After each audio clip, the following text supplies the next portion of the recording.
more robust conversation. Okay. Hello, everybody. Welcome to the latest Behind the Bench webinar presented by the National Soccer Coaches Association of Canada. We will give just a couple more, well, maybe one more minute or so to let all of our participants join up. Hopefully you all have been having a great summer and enjoying the great weather and of course the return to play. And that's what we're here to speak about today. So hopefully you can get some good good value from all of the wisdom and experience and everything that we have on our panel today.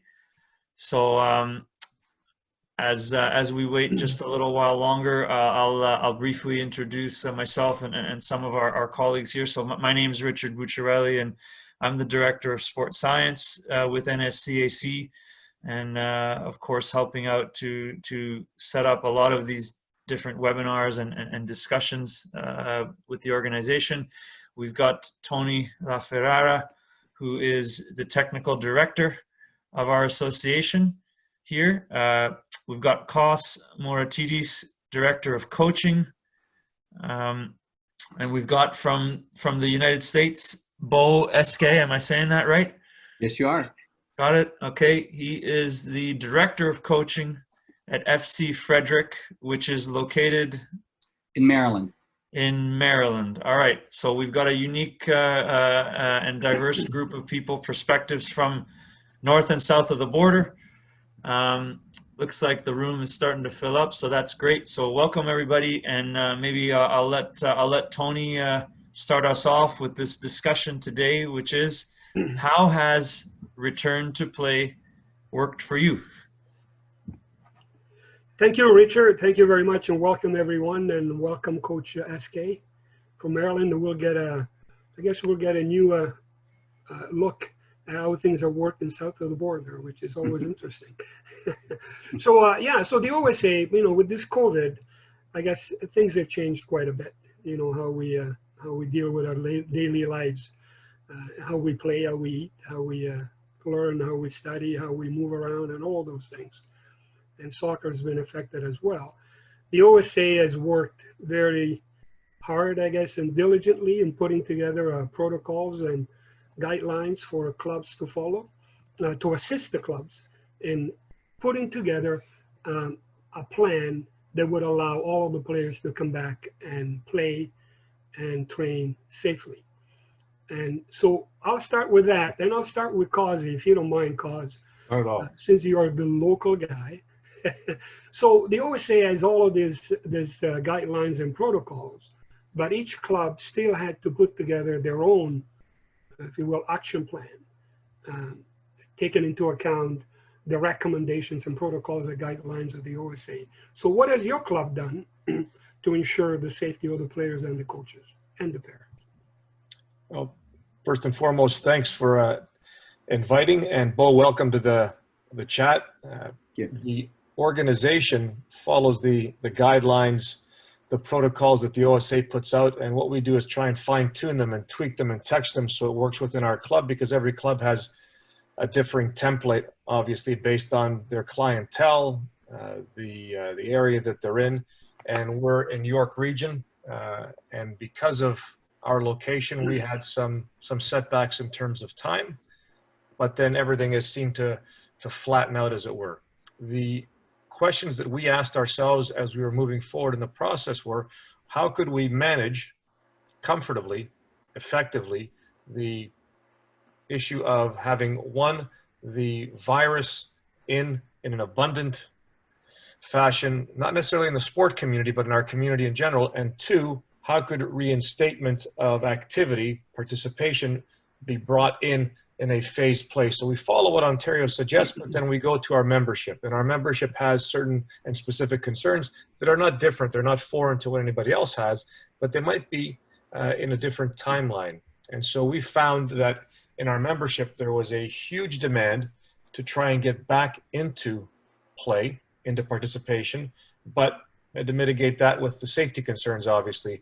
And so it seemed like for every 3 people that we contacted, the fourth one didn't want to participate because they felt it was a safety issue. So about 75% of our clientele were anxious to get back into play, and about 25%, although anxious, deferred and said we're going to wait. And in doing so, what the club did was we allowed our participants to register without having to pay any fees and got them organized in rosters and roles. And then when the time came for them to register and pay fees, the ones that didn't want to, didn't have to, but at least we had them register within the system. We could move forward whatever we needed to do in terms of Right, because those are all, I guess, administrative things. Yeah. Talking about, we'll leave that for a second. We'll come back to it. Okay. And Coach Bo, how are things working out in the States with with COVID, and we're returning to play? I mean, we have probably different. I would think the guidelines may be the same. The intent is the same to make sure that everybody's safe. But how are things in your part of the world? Well, I assume I'm on the call because I come from a country that at the national level is not doing a great job. And it's creating lots of complications, to be honest with you. On the one hand, I would be willing to bet if we could share our return to play protocols amongst this webinar, they would look pretty similar. I think the science and the recommendations are pretty well understood at this point.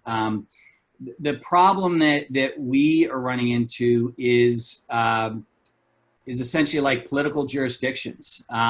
So, you know, we have obviously the national government, we have states, we have counties, we have cities. And because the national guidance, there hasn't been any, it's created situations where each individual subdivision is trying to put out ideas and policies based on their unique geography. And so I'll just give you a couple examples so you have a sense of it. Maryland, where my club is located, is about 45 minutes outside of Washington, D.C. and Baltimore, so two major eastern seaboard states. Our governor in Maryland was very proactive. One of the earliest to get in front of quarantine periods. And as a state, we did a fantastic job of flattening the curve. And specifically in the county where my club is located, we have extremely low positivity rates, hospital numbers, low number of mortalities, all that stuff. So in our area, we're doing very well. But what happens is it's, you know, you cross the county line. And so our neighboring county, Montgomery County, they have a little bit different political structure. Montgomery County right now is not allowed to use their fields for games, whereas my county is. So most leagues, you know, involve, for example, multi-county or even multi-state experiences. So trying to figure out who can actually play games and when, and that part's been very, very challenging. But before I just want to say I really appreciate the opportunity to chat with you guys and share what's going on. It's funny to hear you say south of the border, because to us that means someplace even further south. Yeah. But yeah, so and I'll give you just a little bit more. So my perspective is from someone who runs a club. I also sit on the executive committee of one of the largest regional leagues in the United States. It's called the Club Champions League. It's most of the big clubs in Virginia and in Maryland. And then I also speak in a sense as a parent. I have, well, 5 kids on my journey, but 2 that are still playing. They're now at the collegiate level. And so we are having to navigate what that looks like for them in terms of their collegiate soccer experience and going back to college and all that kind of stuff. So I have a few different perspectives I might share today. Thank you for watching this short preview video from the National Soccer Coaches Association of Canada.